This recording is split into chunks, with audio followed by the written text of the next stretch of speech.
चलिए अब रुक करते हैं हमारी अगली खबर की और अगली खबर आ रही है वंदे मातरम से लेकर।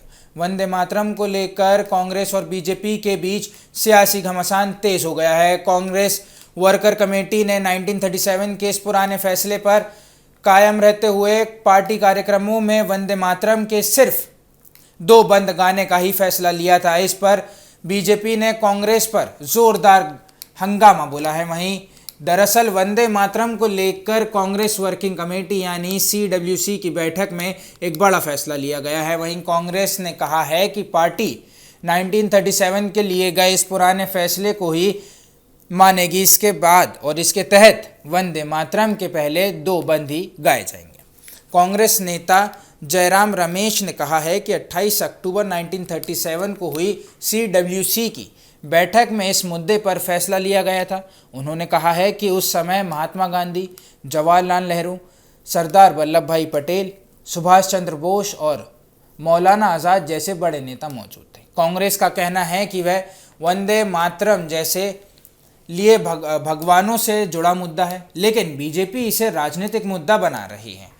जयराम रमेश ने भी यह भी कहा है कि देश में आज युवाओं, परीक्षाओं, चंद और विदेश नीति जैसे कई बड़े मुद्दे हैं, लेकिन वंदे मातरम को जानबूझकर विवाद का विषय बनाया जा रहा है। लेकिन कांग्रेस के इस फैसले पर बीजेपी ने एक बड़ा विरोध जताया है। बीजेपी अध्यक्ष नितिन नवीन ने कांग्रेस पर हमला करते हुए कहा है कि पार्टी ने अब वंदे मातरम को लेकर अपनी पुराने रुख को ही अपनी पॉलिसी बना ली है।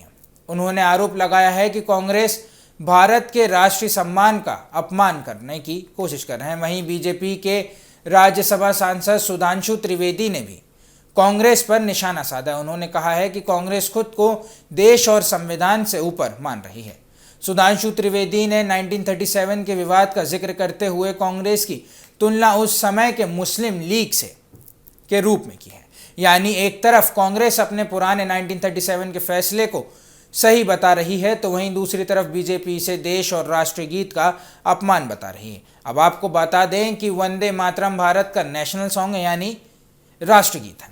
इसके इतिहास को लेकर लंबे समय से अलग अलग राजनीतिक और सामाजिक बहस होती रही है और अब इस पूरे विवाद ने एक बार फिर कांग्रेस और बीजेपी के बीच सियासी टकराव बढ़ा दिए हैं। अब सवाल यही है कि क्या वंदे मातरम पर कांग्रेस का ये फैसला आने वाले दिनों में एक बड़ा राजनीतिक मुद्दा बनेगा और क्या बीजेपी इस मुद्दे को लेकर कांग्रेस के खिलाफ अपना अभियान और तेज करेगी। फिलहाल वंदे मातरम को लेकर दोनों प्रमुख पार्टियां अपने आमने सामने हैं और इस मुद्दे पर सियासी लगातार गर्म होता दिखाई दे रहा है।